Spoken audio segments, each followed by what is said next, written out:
So today it's all about the beret, and welcome back to the Crochet Crowd as well as my friends over at yarnspirations.com.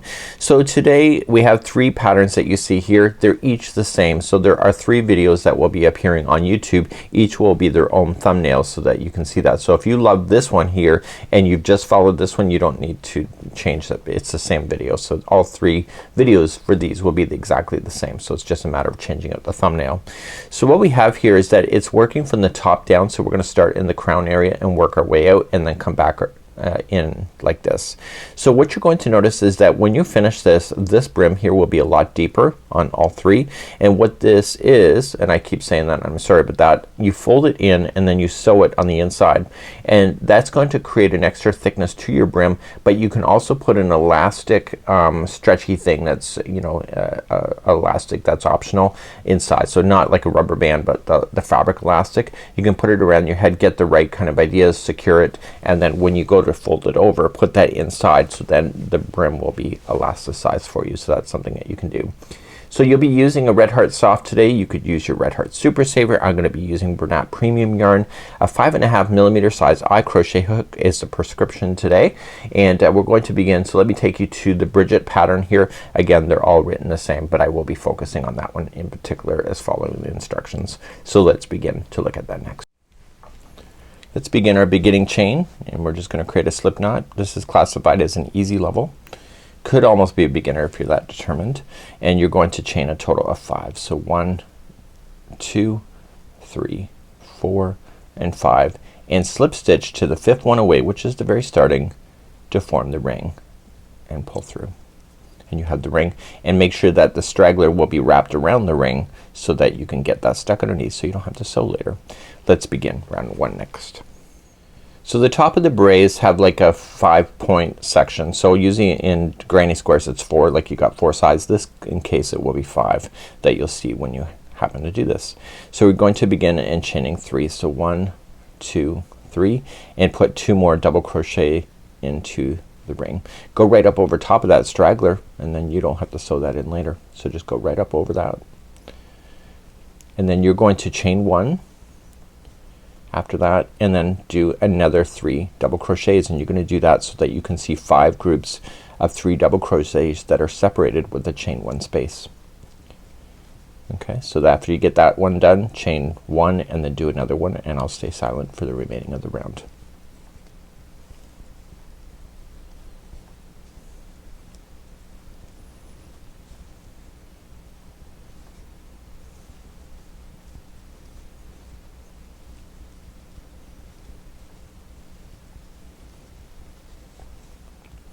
So I can see 1, 2, 3, 4 groups, so that would be a granny square. So we want to throw 1 more in. We want 5 groups of 3 double crochet.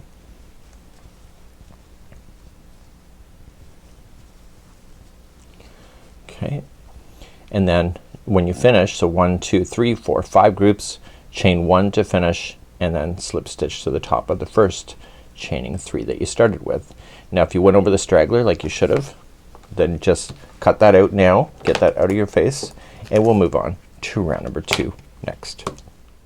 So round number 2, what we're going to do is that we're going to expand. So right now we have 5 groups of 3. We're now gonna have 10 groups of 3 once we're done round number 2. We're gonna be playing in these spaces that you see right here, and you're also going to play in the middle one of the grouping of 3, and that will give you your expansion. So as we start this one here, we're going to slip stitch to the next double crochet, which is the middle of the group, okay, of the same group that we're in, and then you're going to chain 3 and put in 2 more double crochet in that same one. Then you're going to chain 1 so it expands out, and then come in the space between the next group, and then put in 3 double crochet.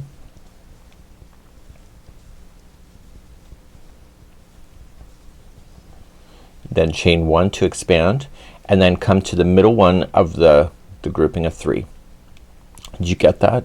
So you're playing in the middle one of each of the groups, and also the chain 1 spaces in between, and you make sure that you chain 1 in between these as you're going around. Please do this. This is round number 2. So I'm in the last space before where I started before. So remember, I started on the middle one of the grouping of 3, chain 1, and then just join to the top of the chain 3 to finish that off. And this was the end of round number 2. So it should still be laying flat for you, and let's begin and move on to round number 3. So we're gonna be doing expansions here, but now we have to just allow more space in between the corners. So you'll see corners kind of appearing as we're continuing along our story. So what we have to do is that we have to continue, and we are going to use the same space that we're currently just passing. So we want to use that space to begin. So we're going to chain 3, and you are going to double crochet 2 times in there. So this one will stand by itself, and then you're gonna chain 1, and then you're gonna come to the next space here, and you're gonna do something slightly different. So you are gonna put in 3 double crochet first,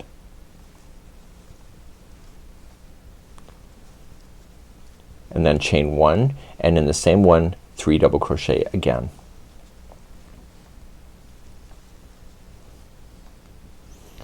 Okay, so let's just review on what we're doing. So we're gonna chain 1 after that. So the next one is gonna have 1 by itself, like you see this group. This is important because the remaining of the growth is like this. And then chain 1, and then you'll come to the next empty one, and you'll do the same thing with this special one that you did right here. So that is your expansion. So 3 double crochets to start the journey, and then chain 1, and then 3 double crochet back in the same one. So please do this all the way around. This is round number 3, and as we're progressing you'll see this more and more. The difference is that there will be more standalone groups of 3 in between these, and these corners will maintain themselves. So chain 1, the next one's 3 groups, or 1 group of 3 on its own, chain 1, and the next one is then this corner idea of 3 double crochet, chain 1, 3 double crochet. This is round 3. Please do this, and I'll see you at the end of this round. When you come up to the end of round number 3, the last space before where you started is that one that has 3 double crochet, chain 1, 3 double crochet in it. So because we had started with 1 solo, in this case the last one has to be that grouping that's special like that. Chain 1 and join to the top of the first chain 3, and it should still be laying flat for you. And let's continue into round number 4. In round number 4 we're gonna give this an opportunity to stretch itself out without expanding, so we're just going to allow that to happen. And right where we are right now we're gonna chain 3 and then slam in 2 double crochet into the same gapping space, and then chain 1, and then into the next space the same thing. So each one of these chain 1 spaces is going to have 3 double crochets in them, and that includes this one in between. So don't forget that, and that's all round 4 is. So we're giving this an opportunity to expand out without adding any more growth to it. Let's do that. So 3 double crochet, chain 1 in each of the spaces going around.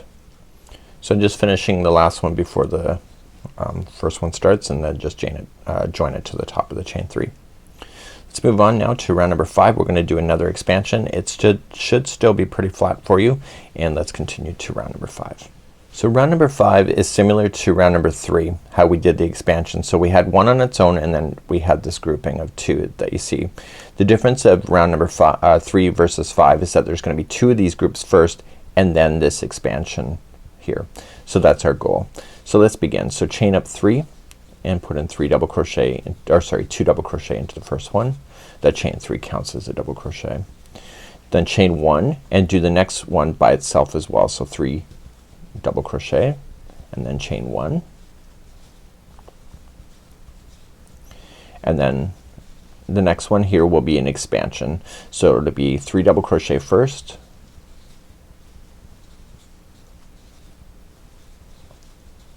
chain 1, and then 3 double crochet once again. And that's gonna be your expansion for round number 5. So the next 2, this one and this one, will be solos like this one, and then this next one here then will be this expansion of 3 double crochet, chain 1, 3 double crochet, and you'll keep repeating that all the way around, and I'll see you at the end of that round. So make sure you chain 1 in between these groups, and we'll finish up round 5 in just a moment. As we finish up round number 5, the one before this should be this like that. So chain 1 and then just join it to the chain 3. So we're moving on to round number 6 next, and we're gonna do another expansion as we go to 6. So round number 6 is the final expansion round, and then we're going to then move on to something new. So we're gonna chain up 3, and in the same one 2 more double crochet. So this time there's going to be 3 groups of these solos by themselves. So chain 1 between them, and then slam in 3 double crochets into the next. So this is the second group of 3. Chain 1 and then go into the next one. That's the third group of 3, and these are on their own. And it helps you to know, see this expansion one here, that's where you're gonna expand, so if that's easy to tell. So chain 1, and in that same space, which is the next one in between here, is going to be an expansion. So it'll be 3 double crochet first, chain 1 and 3 double crochet again.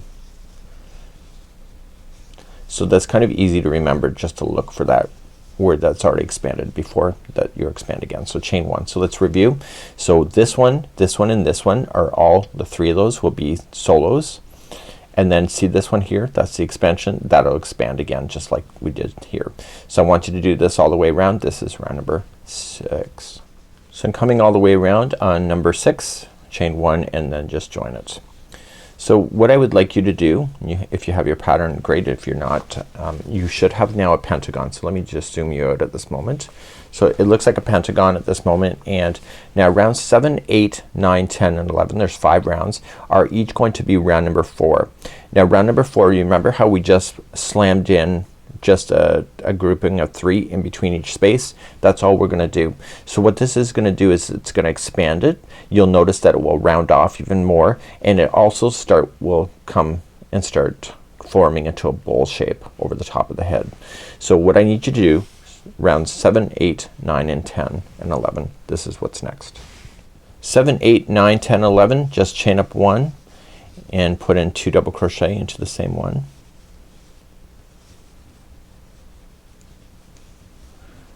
And then chain 1 and then come into the next space and do the same thing. So each space, including the expansion space, is going to have 3 double crochets in them with the chain 1 that separates those, and then when you get around you're just gonna join it to the top of the chain 3 and then begin again. So do 7, 8, 9, 10 and 11 and check it off on your list as you go, and I'll see you at the end of round number 11. So now what we have here is like a bowl shape, and now we're going to reduce. The next 2 rounds, which is number 12 and 13, is going to be a reduction. They're both done differently, so it's not the same for each. And what we're going to do in round number 12 is chain up 1 or chain up 3, which counts as the first double crochet in the first stitch, and then moving into the next 2 there, just apply 1 double crochet in each. You're going to skip the next chain 1 space, and in the next 3 you'll double crochet. So you just have to double crochet in each of the double crochets going around, and just skip right over the top of those chain 1 spaces. Just ignore them, and what that will do is it'll pull it in tighter for you. So let's do that, and 1 double crochet in each double crochet around. This is round number 12. So once you come all the way back around, just join it to the top. And now we're going to do another reduction, but it will tighten up a little bit even after we do this current one that we're about to do. So this is round number 13 next. So round number 13, we're going to chain up 1 and we're going to single crochet in this one plus the next 6, so that it gives you a count of 7. So 1, 2, 3, 4, 5, 6 and 7. And now the next 2 become together. So to do that, you're going to stick your hook into the next stitch, pull through, then you're gonna go to the next one, pull through, and then pull through all 3. Or all 3 loops, yes. So now the next 7 are by itself. So 1, 2, 3, 4, 5, 6 and 7, and then the next 2 are together. So just pull through, and the next one pull through all 3 loops. Please do this all the way around. This is round number 13. Okay, once you get all the way around, just single crochet any remaining that you may have, and then pull that together like that. So okay, so let's begin, and we're now going to do rounds number 14 through 21. They're all the same. So what this is going to do is going to create a large band like this, and then we're going to fold it over on the inside, and if you want, and then we're going to secure it with a tapestry needle. If you would like to put an elastic, you can wrap it around your head if you wish and then secure that elastic. It's a fabric elastic, and then you get that to the size that you want. Just secure it so that it's in a ring, and so when you go to fold that over, then you will have that sizing in there, and this will have the stretch to match that elastic. But further before we get there, let's do rounds number 14 to 21. 14 to 21 is just chaining up one, and you're gonna do one single crochet in each of the stitches going around. When you get back around, you're just going to slip stitch to the top or to the first single crochet, and then chain up one and build it again. So I would check it off on a list. I'll meet you at the end of the first round and make sure that you are identifying the stitches. So I'm not counting, I don't need to, and I will see you at the end of the first one here, which is the end of round number 14, and make sure that you're doing that right, and then I will do the all the way to 21 on my own, and then I'll meet you back at that point. So I'm coming all the way around, so I want to identify which one is the start. So right where I am right now, this here is the part of the beginning. So when you go to finish this, you're just gonna slip stitch. So don't confuse this piece here as being a stitch. And then when you do it, pull it nice and tight so that it does a nice tight seam. So then chain up one and do that again all the way around. So this is round number 15. So I will leave the rest of this for you. I'll see you at the end of number 21, and I'll be there in just a moment.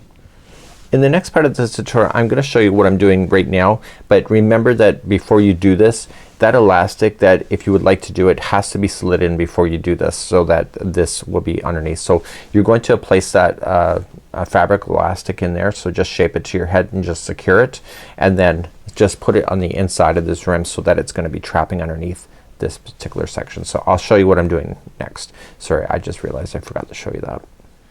I've now just come to the end of number 21. So when I go to secure this strand off, I want a really long strand. I'm going to be doing whip stitching to secure this into the brim. So I'm going to just trim it from this point and then just pull the loop through, and all of that huge idea. So I did, this is actually my second time doing this, by the way, not video wise, but I did a test sample to make sure I understood the pattern. So what I found with myself is that I didn't leave myself a long enough strand. I also found with myself, so we're going to turn this in, so the brim, so I'm looking at the outside of this, so the right side, and I'm going to turn the brim, but I want to be able to get it. So when I started sewing this before, I found with my brim I was starting to get really sloppy with it, in the sense that the fold wasn't equal, so I had to end up pulling out. So what I want to do is just with some spare yarn, just go on this round here. So this one here is the reduction round. I want to go this round here, which is round number 14, and I'm going to pull through a spare piece of yarn and then back out the other side on the next stitch. And I want to do that probably about 5 times going around. So I'm gonna leave this on the inside, and when I go to do the fold, I'm going to fold it so that I'm gonna tie that. So when I go to do the fold, just straight down in, and I'm going to pull it through the loops. So 1 and 2. And what my goal is then just to tie that into a bow tie. And what this will do is that it will secure that so that it doesn't change position. So I found with myself as I was sewing, then I was starting to sew, so then it was getting smaller and smaller like that. So I'm going to just choose somewhere else and do the same thing. So it's up to you if you want to do that. It's your call, and I know with myself is that I will screw this up if I don't. So your call on what you would like to do. So now I'm ready to sew this completely shut. So the brim has been turned over, so if you have the elastic, it'll be sitting on the inside of here. So when you go and sew this, it'll be resting hidden on the inside. So you want to put this here onto a tapestry needle, and you want to take your time because you will see this yarn coming through on the good side of the project as well. So just put it through the needle, and there should be the same amount of stitches in the same around. So I just want to come down and poke it through the one side and come to the same level that we had been securing. So it's round number 14. So if you're not sure, if you've marked it, you'll be able to see. So you're gonna come through and pull. Now these ties that I did are just merely suggestions, so if you're noticing that it's off a little bit, just undo it a little bit and then retry. So I want to come in to the next stitch and directly across and secure that band on the other side. Sorry, I think I'm out of the view. So just pull through. That's what happens when I have to have it for myself. So I want to do a nice job on that so that it looks consistent. So I'm going to jump to the next stitch on the other side and stay on the same level so I can see it just barely right here. If you don't want to see this at all, what you can do is that when you come through the front, come on to the other side, just stay on the fibers in the back of that brim and just do that if you would like to. It's your call. It's your creativity. And then coming through. And just as a sign of you know, progress, I like to pull the stitch markers as I pass them because it feels like I'm getting stuff done. And so I'm going to jump to the next stitch and the next stitch. So you'll see pretty much every other stitch is going to have this small little line there. And I want you to do that all the way around. That's it. So I'll see you at the end of this round where we'll fasten off, and this is awesome. So the first time I did the sewing I just screwed it up so bad because I didn't realize it was unfolding itself and I was securing it on the other side in the wrong location. Noticing that I didn't turn that over. If you're good, you're good, right? So whatever you need to do, I'll see you at the end of this round. Okay, now that I've gone all the way around, the brim is permanently folded and sewn. So I'm just going to secure this strand on the inside, making sure that it doesn't want to fall out. So I'm creating a knot first.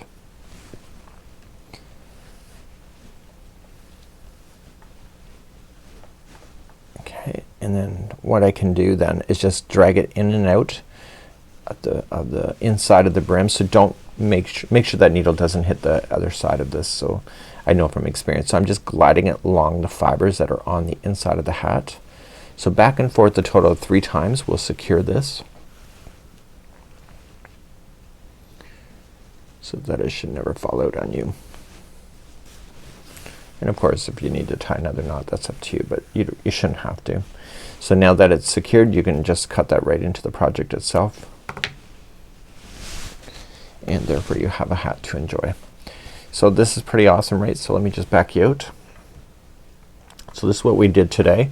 Nice good brim like so, and this is actually my second one. So I got 2 things for the donation box, a red and a blue, and this was my just tester to make sure that I understood the pattern and etc. So whatever you decide to do with your berets, great, good for you. Have a great day, and we hope to see you again right here in the Crochet Crowd, and we obviously have more patterns and stuff coming out in the future. We'll see ya and have a good day. Bye bye.